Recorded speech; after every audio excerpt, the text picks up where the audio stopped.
A bag contain 10 black and 20 white balls. 10 black balls हैं और 20 white balls हैं। One ball is drawn at random. What is the probability that ball is white?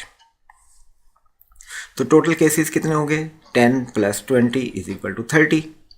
Favourable हमें दिया गया है, favourable क्या? One ball is drawn at random. What is the probability that ball is white? तो favourable cases हैं white, जो कि 20 दिया गया है, और टोटल से हम इसको डिवाइड करेंगे तो हमारे पास प्रोबेबिलिटी आ जाएगी जो कि है 2/3 के, जो कि ऑप्शन बी में दिया गया है। इसलिए इस क्वेश्चन का करेक्ट आंसर है ऑप्शन बी।